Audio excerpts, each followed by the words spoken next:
बातम्यामध्ये सदैव अग्रस्थानी आणि महाराष्ट्रातही नंबर 1। आपण पाहत आहात महाराष्ट्र न्यूज 1। अकोल्यात खुनाचा गुन्हा, अवघ्या 6 तासात 3ही आरोपी जेरबंद। अकोला शहरातील डाबकी रोड पोलीस स्टेशन हद्दीत घडलेल्या खुनाच्या गंभीर घटनेचा पोलिसांनी अवघ्या 6 तासात छडा लावत 3 आरोपींना अटक केली आहे। या जलद कारवाईमुळे परिसरात निर्माण झालेली भीती कमी झाली असून पोलिसांच्या तत्परतेचे सर्वत्र कौतुक होत आहे। मिळालेल्या माहितीनुसार काल रात्री सुमारे 11 वाजण्याच्या सुमारास डाबकी रोड परिसरातील एका चहा टपरीवर काही युवकांमध्ये किरकोळ कारणावरून वाद झाला। तू काय पाहत आहेस माझ्याकडे या कारणावरून सुरू झालेला शाब्दिक वाद काही वेळातच हाणामारीत परिवर्तित झाला। या वादादरम्यान 3 युवकांनी 17 वर्षीय अल्पवयीन मुलाला बेदम मारहाण करत धारदार शस्त्राने वार केले। गंभीर जखमी झालेल्या मुलाला तात्काळ रुग्णालयात दाखल करण्यात आले, मात्र उपचारादरम्यान त्याचा मृत्यू झाला। या घटनेनंतर डाबकी रोड परिसरात ठाण्यात गुन्ह्याचा दाखल करण्यात आला। वरिष्ठ अधिकाऱ्यांच्या मार्गदर्शनाखाली विशेष पथक तयार करून पोलिसांनी तातडीने तपास सुरू केला। तांत्रिक तपास आणि गोपनीय माहितीच्या आधारे पोलिसांनी केवळ 6 तासात दर्यापूर येथून 3ही आरोपींना अटक केली आहे। आरोपी मध्य प्रदेशकडे पळून जाण्याची तयारीत असताना त्यांना ताब्यात घेण्यात आले। या प्रकरणाचा पुढील तपास पोलीस करत असून आरोपींवर कठोरात कठोर कारवाई केली जाणार असल्याचे पोलिसांनी सांगितले आहे। महाराष्ट्र न्यूज 1 साठी संपादक इस्माईल शेख, अकोला। रात्री 12 वाजता असं आम्हाला एक माहिती भेटली होती की रात्री 12 वाजता डाबकी रोड पोलीस स्टेशनचे ज्युरिडिक्शन मध्ये रेणुका नगर मध्ये एक पान टपरीमध्ये एक कॅन्टीन शॉप होता। तिथे काही 2 गुट होते, एक 3 लोकांचा एक 2 लोकांचा, दोघी सर्व तरुण पोरे होते। याच्यामध्ये काही क्षुल्लक कारणावरून वादविवाद झालाय, नंतर मारामारी झाली आहे। तिथेच तो मारामारीमध्ये 3 लोकांनी मिळून एक चाकू मारला होता एक युवकला। त्याचं नाव आहे शेख मावीस आणि तो 17 वर्षाचा आहे।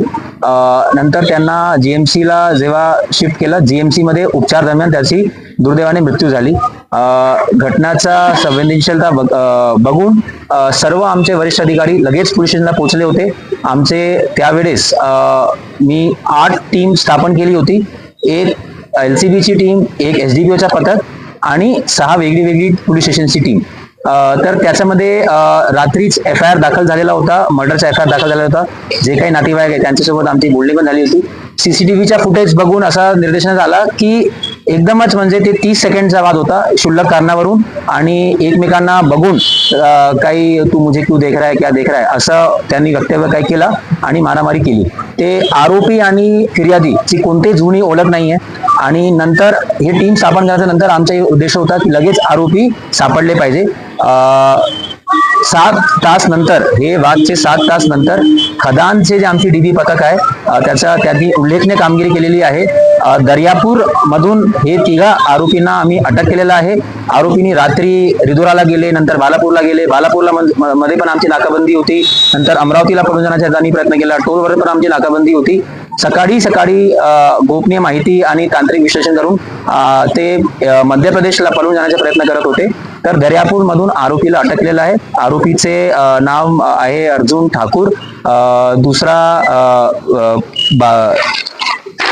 अनिकेत बालापुरे आणि तिसरा विशाल सिरसोडे। हे 3 आरोपी जे मुख्य आरोपी जे सर्व ते त्यावेळेस स्पॉटवर होते, ज्यांनी ते कृत्य केलेलं आहे। सर्व अटक आहे। त्याच्यानंतर आम्ही आजचं आमचं इन्व्हेस्टिगेशन प्रोफेशनल रित्याने करणार। त्याच्यामध्ये सर्व साक्ष, मोबाईल फॉरेन्सिक व्हॅन, सर्व प्रोफेशनल रित्याने याचं इन्व्हेस्टिगेशन होणार। आणि असं पण डिसिजन घेतलेलं आहे की याचा तपास IPS दर्जाचे अधिकारी जे नवीन आलेले IPS प्रोफेशनल ते करणार आहे। आणि याच्यानंतर जे काही PCR वगैरे आहे याची माहिती आपल्याला नंतर देण्यात येईल। धन्यवाद। या बातमीचा व्हिडिओ तुम्हाला आवडला असल्यास व्हिडिओला लाईक करा, शेअर करा आणि महाराष्ट्र न्यूज 1 या न्यूज चॅनलला सबस्क्राईब करा। धन्यवाद।